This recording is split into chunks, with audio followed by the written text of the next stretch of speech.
Yo, what is going on, guys? Crypto Vibes here, also known as Crypto, bringing you guys another video. And today, guys, I'm back with the Krash week 3 as we go up against Tsumami and his Seattle Salandits. So last time we played Tsumami was in the UPC. Didn't quite go the best. A little bit of hacks involved, but we didn't ultimately play too good, and he played pretty solidly. So it is what it is. We need to try to bounce back in this league, I guess. I mean, honestly, I just want to get revenge, to be honest. But hopefully we can have just a clean game overall on both sides. Nothing that impacts the game too much would just be nice overall. So anyways, yeah, out of the way, getting into his team, I guess. He's definitely got a pretty scary squad, and I'll go ahead and go over it. He's got the Arcanine, Keldeo, Snorlax, Aerodactyl, Piloswine, Rotom-Mow, Jugalgi, Rabombi, Lunatone as his meme pick, Absol, and then Mega Scizor with the Waterium Z. And then on our side, if you guys weren't aware, with our updated team, even though it updated last week, we have Tornadus, Therian, Garchomp, Raikou, Milotic, Regirock, Drapion, Hitmonchan, Mesprit, Meme Pick, Meganium, Mega Mawile, and then Normalium Z. So yeah, definitely, I feel like the matchup's pretty even, both our sides. I feel like Mega Scizor could be a bring he decides to go with, just because, or pretty big annoyance, because I don't have a fire type on my team, which you could try to take advantage of. I do have potential fire coverage with things like Garchomp, Fire Fang, Mega Mawile, Fire Fang, and Tornadus, Therian, like Heat Wave, and then Hidden Powers and such, but other than that, I don't have general stab fire moves, so that could be annoying.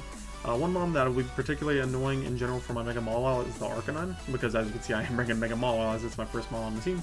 But Arcanine could be pretty annoying, so that's something I fully expect to be his main switch into Mega Mawile, and I do think he needs to bring it just because Mega Mawile is a pretty big threat against his team, even though it is pretty slow. Keldeo, I'm a little bit scared of a sub-call mindset if he does decide to go with that, but I do have a couple of ways of potentially breaking it down, so, and mainly checking it defensively, so that's the idea there. And then I guess Piloswine is a pretty big threat just because it's a baby Mamoswine, and Mamoswine, as you guys know, is just a menace to deal with for any team. So Piloswine is just a fatter version and a little bit weaker, but just fatter, so that's what we're going to have to deal with in this game. So we're definitely going to need some ways to beat these mons down, so I'm just going to go ahead and get into my builder. So as you guys can see, we have the Mega Mawile coming up first with the pre-Mega Evolution ability being Intimidate. I guess I could have went Hyper Cutter to prevent the Intimidate from Arcanine, but I thought Intimidate was just a little bit better for things like Aerodactyl, even Arcanine if I need to come in on that for some reason. Piloswine, Snorlax, and just a bunch of physical attackers on this team, so that's nice there. And then we're rocking Playrough, Fire Fang, Toxic, and Sucker Punch. Playrough hits the majority of his team very, very nicely outside of the Mega Scizor and Arcanine, and as you can see, we have the Fire Fang there for the Mega Scizor, which does, like, even if he's fully defensive, I believe it does like 70 some to 80 some, which is a ton of damage. And he can't really do that much back to me if he's supported. If he's like defensive that way, and if he's offensive, then he can do about 40% to me with like a Bullet Punch, I believe. But then I knock him out with a Fire Fang, so that's good there. And then we have the for the Arcanine, we have the Toxic. So if I'm ever in a situation with Mega Mawile's in early in the game, and I feel like he has easy switch-ins to it, then I'm just going to fire for Toxic no matter what. I think Arcanine will be an easy switch-in for him if it's healthy. If rocks aren't on the field and it's not like Toxic or anything, I think Toxic would be a pretty easy play for me to make. And Sucker Punch is there in case this team is weakened down and I need to pick off his faster stuff that Player cannot do. Anyway, so yeah. And then we don't really need much speed investment. I just threw 8 in speed just to outspeed a Piloswine potentially. If he runs like 12 in speed, then nice creep. But I threw 8 in there, and then we're going to max attack Adamant with 240 in HP and then 8 in defense. Basically helps us take physical attack or physical hits from things like Aerodactyl, Mega Scizor, Piloswine. Just the physical attackers once again, Mega Mawile deals with exceptionally well, and it can also take a hit from Keldeo. One thing I've seen him run with Keldeo is he'll go Surf over Hydro Pump. I guess he wants the better accuracy, so it makes sense. He also could be the Waterium Z, so that's something I need to be careful with if I'm in a 1v1 scenario with Mega Mawile against Keldeo. But like I said, I have a couple of defensive ways of beating Keldeo, so that's the idea there. Getting into my next one, we have Fusion, the Tornadus Therian. We're on a Life Orb variant this time. I really like the Salt Vest the way it looked against his team, but I had to remind myself that he has a Rabombi with potential Sticky Webs, and this was my best way of getting rid of hazards this week. Well, Tornadus with Defog, so Tornadus outspeeds his entire team outside of Aerodactyl and Rabombi, so I can at least defog on those things and prevent webs from being up if that's a potential bring. Hurricane plus Heat Wave hits his team pretty nicely overall. Like, defensive Arcanine still takes like 40 from Hurricane, which is good damage. Potentially, if he's not HP invested, then Hurricane can do half, which is very, very nice. And then Heat Wave's there for Mega Scizor once again. It's more accurate move to hit things like Rabombi if we need to. more accurate for things like, well, I guess it hits the Rotom Heat or Rotom Cut a little bit harder as well too, so it's pretty nice in the sense of that. And then it's also a very nice offensive check to a non-scarfed Keldeo, as yeah, then we have U-turn there to pivot out on things like potentially Arcanine, things like we can pivot out on things like the Keldeo, things like the Rotom-Mow, although if he's scarfed he could just go for Volt Switch, so that's something I need to pay attention to. And we're running enough speed for a non-scarfed Keldeo essentially, with a ton of special attack investment, and then enough HP with Spadef. What is that for? I believe it lets me take 2 Surfs from a from like a Life Orb Keldeo, 2 Surfs from a Keldeo, that might make sense. From Life Orb Keldeo, just because I've seen him run Surf over Hydro a lot, and if he runs Hydro I can regen that off. I have another check to Keldeo defensively, which can at least take 1 hit. Yeah. But anyways, getting into my next one, we have Garchomp this week. We're running Garchomp with Earthquake, Swords Dance, Rock Slide, and Fire Fang. I really debated on Yachi or Yachi Berry or what was the other one? Crap. I can't think. The Roselli Berry, the Fairy Resist one. Yeah, because he has a Rabombi. Rabombi still can't knock me out with any one attack unless it's like Specs or Life Orb, I believe, from a Moonblast. But either way, I just wanted to have the idea of Roselli was to be able to just chew that up very easily and then knock it out with a Rock Slide afterwards. I believe I need to be +2 with the Rock Slide though. I'm pretty sure. So that's something, if I was ever set up and I feel like I needed to live a Moonblast that way from Rabombi, that was the idea there. But ultimately, I felt like Keldeo was just such a threat to my team. I wanted to go Yachi in case he brings Icy Wind. It also helps against things like the Pillow Swan too. I can get big damage off on that if I'm at +2 and he needs to go for like an Ice Shard to try to, or think he can knock me out. And that was the idea behind that. We are adamant and we're enough speed for a non-scarfed max speed Rotom, which I guess would be a weird speed for him to be if he's not scarfed. So I guess it was just a safe mark for me to be in case he didn't really care too much about speed tiers this week. But Tsumami will probably prep for that pretty nicely. And then we ran 12 in the special defense and 8 in HP. I believe it just helps me take a Icy Wind even better from a Keldeo. I don't remember exactly what the numbers were on it, but it was there for a reason whenever I built, for sure. And getting into my next mon, this is a mon I want to pull off this season at least once. I want to pull it off, and we're bringing Life Orb Agility Hitmonchan back with Close Combat, Fire Punch, Earthquake, and Agility.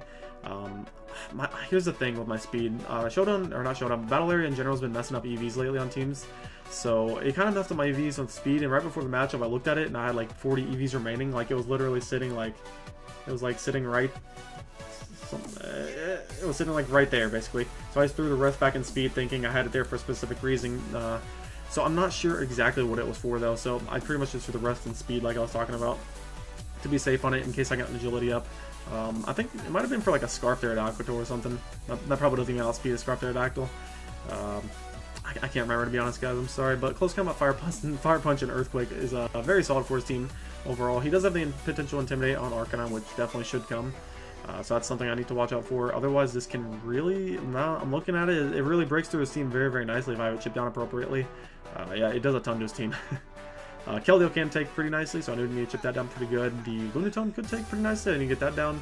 Mega Scizor, I need to get a little bit off of Fire Punch, and then stuff like Snorlax. Like, Snorlax was a pretty big annoyance to my team if I didn't bring Hitmonchan, so I felt like it was pretty nice to bring overall. And then I was building with it for a while. I figured it was a pretty nice, actually, win con this game if I could play it right. So I was ideal with Hitmonchan. I felt like I had a good matchup this week. And yeah, so getting into my next one, we are bringing Rocks against him, of course, and that's going to be my Mesper right here, Enigma, with Stealth Rock, Psyshock, Toxic, and Hidden Power Fire. Kind of a very unorthodox moveset for me this week. I don't really, I wanted U-turn on here, I really wanted U-turn on here for slow U-turns and stuff, to get in my Milotic safely, to get my Flame Orb and such, which I guess I could just spoil my last Pokemon, but that's the idea there. We do have a Toxic on this just to wear things down like Arcanine, which I definitely want to put on a timer, for things like my Hitmonchan and Garchomp and Mega Mall to put in more work, so that's the idea with that. Hidden Power Fire for the Mega Scizor. I don't expect to be fast. Well, wait, if he's offensive... Yeah, if he's offensive, he would outspeed me, so I do kind of want to scout out for that. Or if he's in a position where I feel like he'll defog, then I want to be able to Hidden Power Fire. And it can do at least over half to him, so that's good damage there. For Mega Scizor to put it in range of things like Garchomp easier, and even Hitmonchan, which are two things I want to be able to put in a lot of work offensively. And then Stealth Rocks are just nice for things like Rabombi, which could definitely come. Arcanine, which is an annoying defensive threat this game, so I definitely think that'll be nice there. And we are very Spadef heavy. I guess we're mixed, really, but this is one of my better checks to Keldeo. If I see that it's a sub-call mindset, I can still break... I have Psyshock there for the sub-call mind, so that's the idea there. And also Psyshock hits things like Dragology a lot harder than Psychic would, so I figured Psyshock was a lot better. So that's the idea with Mesprit, and then get into my last model. I already spoiled it, but we are bringing Flame War Milotic back. Marvel Scale will Scald, Recover, Haze, and Mirror Coat. I really, once again, wanted to fit Toxic on this, just because Toxic's a great move and it's good against his team. Just chipping down some of his fatter stuff. But ultimately, I figured Haze plus Mirror Coat was a lot safer in case, like, this is a secondary response to a Calm Mind Keldeo, which was, I was really scared of a sub Calm Mind Keldeo, just because the dual stab of Fighting plus Water does a toll to my team. Like, I don't really, like, I'm looking at it, and, like, sub Calm Mind would help him against Raikou if he's worried about that. Helps him deal with Milotic, set up on Milotic pretty easily, and then it just hits the rest of my team pretty hard, actually. I guess Meganium could be one of my better checks to it if I did decide to bring that, but he has a Mega Scizor and an Arcanine, which are two huge threats against that, so, and an Aerodactyl, so I didn't really feel like it was the best option, and a Dragology, so I could keep going on about it, but yeah, Milotic I felt looked pretty good here. It's a very Spadef set once again. It's a very good switch into Keldeo. It's a good check. It's a good check to a Arcanine if I ever need to switch in onto it. I do want to be very careful if he's running Toxic on his Arcanine though. I want to make sure I can get my Flame Orb on before the Toxic, so this Milotic can essentially 1v1 a good portion of his team like it does every week, because Milotic is just fat and just sits in front of things. So that's the idea with Milotic, like most weeks. And anyways, that's pretty much it for the team builder. I'm just going to go ahead and hop into the battle, and I'll be right back. Alright guys, we're back in the battle, and as you can see, oh, let me flip that around real quick. My bad. Okay. Alright, we're back, and as you guys can see, we are back in the battle, and he has decided to bring the Aerodactyl, Piloswine. He actually brought the Lunatone, which I didn't really prep for too good. He brought the Arcanine, Rotom, Mow, and Keldeo. So basically, everything here I expected besides the Lunatone. I expected that it'd either be Mega Scizor or Snorlax. Actually, really expected it to be Mega Scizor, but I'm glad not to see Mega Scizor, but now thinking about it, Lunatone could be a little scary if it's a potential offensive variant with like Scarf or Specs, because it does get very nice coverage in things like Earth Power, Ice Beam, and then Psychic, which hits my team pretty hard, as you can see I brought. So I do need to be careful around that. That's going to be even more of a role for Milotic to fill if I need to check that. So yeah, that's pretty scary mon. But then as you can see the Arcanine's here, so I got to play around that carefully. But anyways, yeah, get into his team. I was pretty scared about a potential Rotom Mow lead, so I want to make sure I can at least lead something to at least do something against it. I don't want to get like bodied by it turn 1, so that's something I didn't want to let happen. He could also lead Piloswine to get up his rocks immediately. I don't think Lunatone will be the rock on this team. I think it'll have some weird niche role as like a dual screen option or an offensive option, so like I said, I expect the Piloswine and Rotom Mow most likely, and I actually decided to just lead with my Mesprit. I debated leading a long time with my Milotic, but on the off chance he led with the Rotom Mow, I mean, I do have the Mirror Coat, as you know, but I actually just decided to lead my Mesprit and get rocks up immediately. I figured it was better for long term, so right here he just lead with his Piloswine, and actually I go for the Toxic immediately. I'm pretty sure he's going to go for the Stealth Rocks, and he really cannot touch my Mesprit that well at all, and Mesprit should be able to stand on this thing. If I throw off a Toxic right there, I felt like that was pretty safe. And on the following turn, I can just get up my rocks on whatever he wants to do. Goes into Arcanine, so he gets in before rocks, which is a good play. But right here, I am just going to fire for another Toxic, as he does the same, which I'm okay with this exchange every time. Like I said, I need to get Arcanine on a timer for my Mesprit to ultimately just weaken this thing down for my physical sweepers late game. I wouldn't even call them sweepers, though. Physical, like Mons, just late game, potentially wear it down and then put it in range of my physical Mons. But yeah, right here, I really wish I had U-turn, because I feel like he could either double Toxic or just start firing off Flare Blitzes or like switch out or something. And because if I had U-turn, I could get a slow U-turn off into my Milotic and not have to fear a Toxic or something, and then just beat this 1v1 essentially.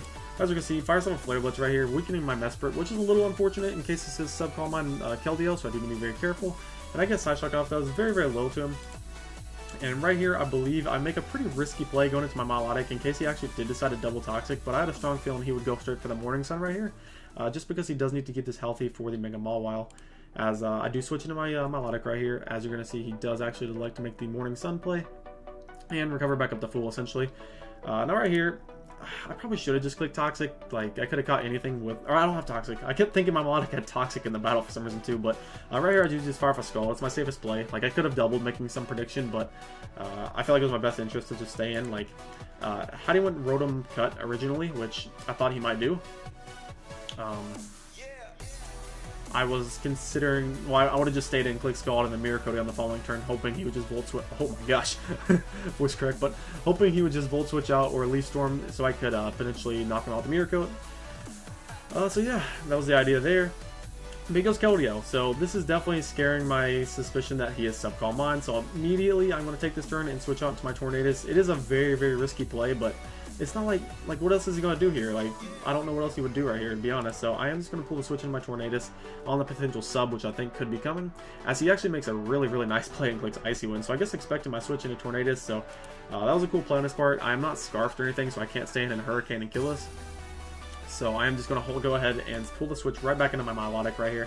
As after him showing that, I don't really expect him to be sub. Like, he would have went for sub on that turn, I felt. But he goes for the Surf, gets a crit on me, which is really annoying actually, because it's really annoying actually because after my Flame Body Burn, if he was Z fighting right there, he could have knocked him on Milotic. But at that point in the game, or at this point in the game, I just wanted to recover. It was my safest play, I felt, even if he was Z fighting, because switching into something wasn't my best option, because Keldeo is just such a nuisance. But yeah, right here, he goes into his Rotom Mow, basically expecting me to recover up, and I'm in a situation where I pretty much feel like I need to click Mirror Coat, because my team does not deal with this mon very well at all. If he's a Scarfed or Specs variant, it like destroys my team. Arcanine, or not Arcanine, but if it's Specs, Garchomp would need to be in against this thing at like +2 just to be able to deal with it. Or I would need to get my Hitmonchan in to be able to deal with it if it's if my Hitmonchan is not even faster. So like something like a Tornadus, my Tornadus or Garchomp would have to be in against it for me to stay in and click a move. But my Milotic's in against it, and I'm in a situation where I feel like my Milotic is very, very important. So I would like to switch out right here. But if he just Volt Switches out, I lose so much momentum. And if I go Garchomp on a potential Leaf Storm, that's going to hurt a ton. And he could potentially knock me out with the next one, depending on what kind of variant he is. So my idea right here was I'm just going to stay and click Mirror Coat, hope he's not Specs. If he Specs Leaf Storm, he has a very, actually I believe it does just straight knock me out. So I'm going to stay in right here, and after showing that, he brings me down to 12%. I go for the Mirror Coat, and it knocks him out. So a little bit of like, it's a good bad thing, because Milotic is very, very injured, and it would be good against things like the Aerodactyl, Arcanine, Piloswine, Keldeo. It's good against like the rest of his team, honestly. So like that damage right there really sucked to take, but like I felt like it was necessary just to get that big threat out of the way. But yeah, anyways, after that damage right there, he was like messing around with me in the game. He's like, how do you know I'm not Specs and stuff like that, but he would have had to been like Specs with like very, very little investment, which I guess he could have been, but I was ultimately thinking like he could have been like some kind of plate or something to boost his grass moves, because like that was a really weird roll. I have no idea. He could have been Modest Scarfed or something. I don't know. He goes back into Keldeo right here. Now, for a while I debated keeping my Milotic around, switching out here, trying to defog eventually later with my Tornadus, and keeping my Milotic and potentially recovering up on a defensive Lunatone, which would have been basically my only option to recover up on, because the Piloswine would be able to knock me out with Ice Shard. Ultimately, I figured that would be pretty hard, and if he is offensive Piloswine or offensive Lunatone like I kind of expect him to be, then my Milotic can't recover up on anything essentially. So I basically had to sack it off right here to the Surf from the Keldeo, and at this point I go into my Tornadus right here. Tsumami's a pretty he's a safe player, so right here I do expect him to just go straight for the straight switch out, I'm sorry, and I can just go straight for the U-turn, as Keldeo is still a pretty big nuisance to my team. It deals with Garchomp offensively, it can deal with the Mega Maul. I'll do a ton of damage to it, and it can take a hit from the Hitmonchan at the range it's at, I believe. So I do believe he'd switch out right here, and he does have some pretty free switch-ins, so I'm just going to go straight for the U-turn right here.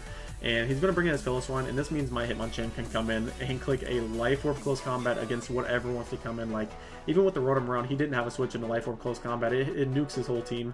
Even with the Arcanine coming in, as you're going to see, it's already on Toxic and the Rocks, so even with the Intimidate, it's at 57%. That brings him down to 15. It does 41% to him, and he's taking a ton of damage. Now, this next turn, I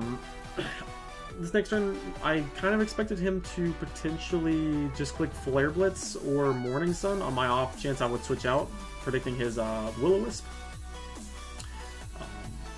Or actually no, I don't know what I was just saying, but basically for some reason I was going through my head that he would just click a recovering move or an attacking move right here, and I knew he could click Will-O-Wisp potentially, and I actually didn't do a good job of speed creeping my Hitmonchan. I figured out, because with the EVs messed up before the battle, I was like kind of looking at it, and I was like, okay, Hitmonchan's actually 2 points slower than a min speed Arcanine, which I kind of expect him to be at this point since he's defensive. So I'm like, okay, I can't outspeed this by any chance unless he's like a speed minus nature, which he wouldn't be.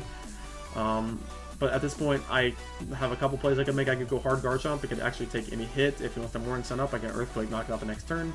I could go Tornadus on the really off chance I wanted to predict a Will-O-Wisp, but I didn't feel like it was necessary. So my play I was going to make right here is just go into my Garchomp, as he actually does fire off the Will-O-Wisp, which is unfortunate. I'm not like Lumberry or anything, so it's unfortunate. And right here, he lives on 9.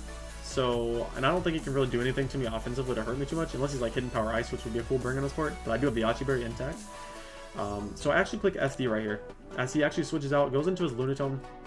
And this is where the game gets very interesting, because I click Swords Dance, I'm burnt. The strongest thing I have to hit this thing with is a Rock Slide. It does like literally, I think if he's offensive, it literally does like 30 to 35%. It's not much. It's not much damage, but I really didn't know what kind of Lunatone I was dealing with. If it was dual screens at this point, I was very scared, because Keldeo still there and Aerodactyl still there with dual screens. I did not feel like dealing with that. No thank you. But, so I honestly just stayed in and clicked Rock Slide. I felt like it was my best play to at least get damage off on this thing, hoping it's offensive. If he just went straight for the Ice Beam, he would pop my Yache Berry. I would live that and be able to hit him with another Rock Slide. Doing a good amount of damage, but as you can see, right here, I click Rock Slide, get a crit and a flinch. So, yeah, that was really lame. Pretty annoying, too, because he clicked Ice Beam right there.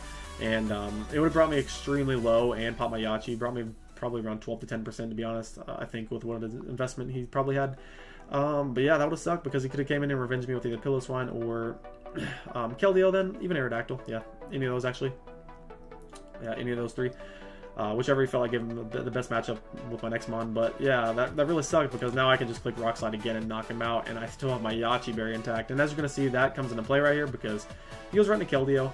And since I saw Surf earlier, I'm figuring that's his strongest water move to hit me with. So Icy Wind with my Yache Berry will not be able to knock me out, and Earthquake is actually a roll to kill him right here. So he goes for the Icy Wind, brings me down to 26 with my Yache, and I'm going to go for the Earthquake right here and actually knock his Keldeo out. So that's where that Flinch crit came in really big, because his Lunatone would have been able to break my Yache and kill off Garchomp, essentially. It would have been very low to the point where I could have came in and revenged it with Hitmonchan, or I would have came in and revenged it with Hitmonchan or the Mega Mawile. But then at that point, he still had his Keldeo around, so I would have had to play my Tornadus very carefully around that thing, and my Mesprit could potentially take a hit from it, I think. Yeah, my Mesprit could potentially take a hit from it since he was Surf, so that was another thing. But it made the game a lot less stressful for me, essentially, because obviously my Garchomp got rid of the Keldeo already, so we're looking at a good spot as he goes into his Aerodactyl right here, and he puts Earthquake right here, which I don't know if he's locked at this point or not, but either way, it was a good play for him to click Earthquake right there, considering that he could be like a choice banded Earthquake right here, which obviously I'm not going to think that immediately and go into my Tornadus, so I'm just going to go straight into my Mega Mawile. Since I'm not Mega yet, I can get the Intimidate off, and right at this moment, I believe I just click Play Rough, because he could go Arcanine, sack it off essentially, and then go into something like Piloswine or come back into Aerodactyl and not be intimidated, but he's actually going to stay in right here and click the Earthquake, as with the Intimidate, that's nowhere near going to kill me, as it does 48%. I click Play Rough, and that is absolutely going to kill Aerodactyl. And he brings in the Piloswine right here. I'm thinking, I didn't even look at the calc to be honest on this, I'm thinking I just Play Rough Sweep at this point, but Piloswine is a fat mother trucker, as he clicks Earthquake right there, lives out on 11, and knocks me out. So at this point, all I have to do is go into my Hitmonchan and click the close combat, and I win, because Arcanine died through rocks, but I go into Tornadus like an idiot. For some reason, through my brain, like, I forgot Ice Shard existed, so that was really smart on my part, forgetting about that. And he can just click Ice Shard right here, and with my Bulk, we actually lived that on 9, but I died in my Life Orb, so I knocked him out right there, but yeah, I died in my Life Orb, so I basically Arcanine's going to die to rocks, as I'm just going to hit my Hitmonchan, so I basically lost a point of differential for no reason. Actually, the reason was I want to get Tornadus a kill, so that was my own greed getting to me, and I lost a point of differential for it, so yeah, what can you do, man? But anyways, we ended up taking Tsumami down there with a little bit of hacks, but I hope it didn't matter too much. It obviously could have mattered in differential, but obviously I screwed around my differential anyways right there, so I guess that helps him. I don't know. But yeah, that was annoying. It seems like we can never play a game without a little bit of something going wrong on one of our sides, but it is what it is. It's the game we play, I guess, and hopefully he can forgive me. I apologize. I apologize. But yeah, that's gonna be it from me, guys. If you guys did enjoy this video, be sure to leave a like and subscribe if new. Really would appreciate it. It means a lot. And peace. Oh yeah. Sorry. I forgot to say. We're 2-1 and +5 now at this moment, and we play. We're playing good old Celestia next, I believe. Yeah, so that should be fun. And yeah, peace.